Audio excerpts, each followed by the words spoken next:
going on, Flash fans? This is Mr. Dark Phoenix back with bringing you guys the newest episode of The Flash. If this is the first time you guys are catching my channel, please hit subscribe. I review Marvel and DC shows every week. I stream games on twitch.tv/Mr. Dark Phoenix, and I'll let you guys know more about my channel later on. But let's jump into this. If this is the first time you're catching my channel, hello. I'm Mr. Dark Phoenix. It's very nice to meet you. This is going to be a spoiler review. So if you haven't seen The Flash yet, come back when you have.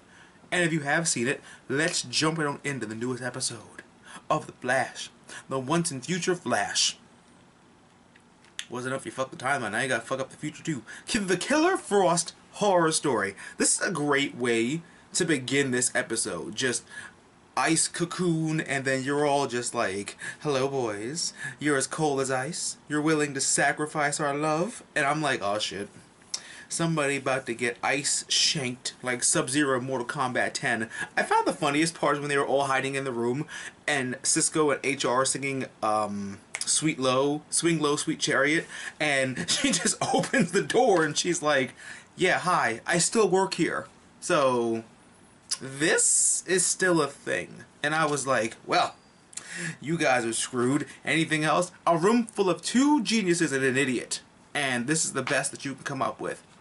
You should be ashamed of your damn self. So, future Mirror Master and Top, first of all, let's step away from this review for a minute. Can we talk about how fresh Top was looking in that outfit with them shoes and shit?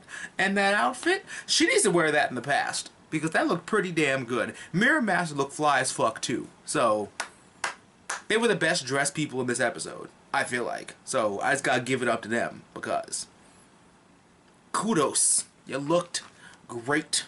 Them shoes on her though. Killer Frost is a fucking savage. Did y'all see? I didn't understand. It's kind of nice that we got an ending to that vibe of Killer Frost versus Vibe.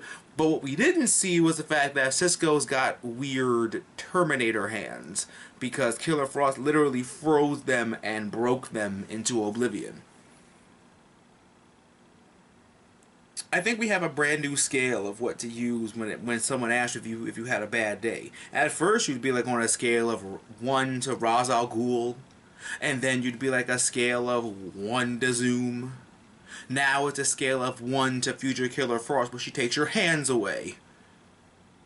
Vibe's hands freezing on an open fire. This is gonna be a bad singing Christmas episode. Music Monster should be here. Then I'd have an excuse to do it.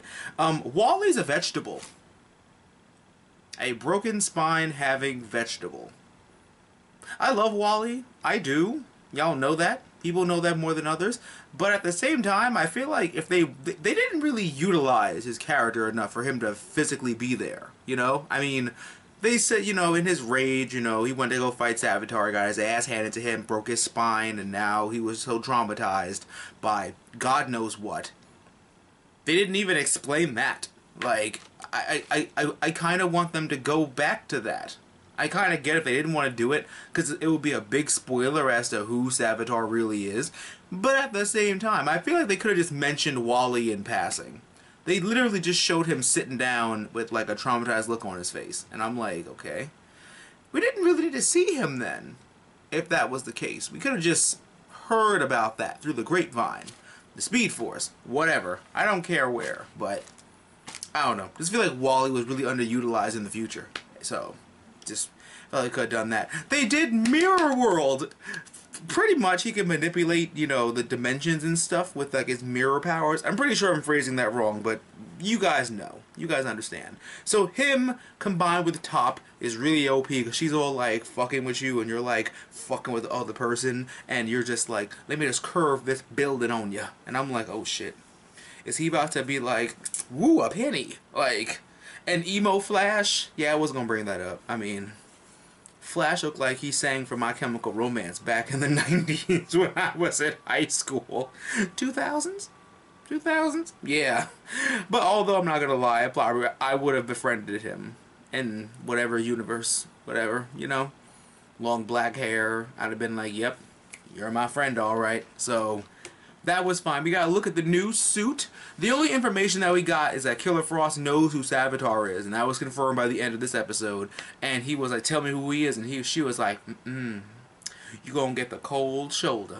You gonna be so surprised when you find out. I'm like, well, damn. Killer Frost just stay being savage. I love her as Killer Frost. Like, I don't know what it is about Danielle Panabaker being bad, but she just does bad so good.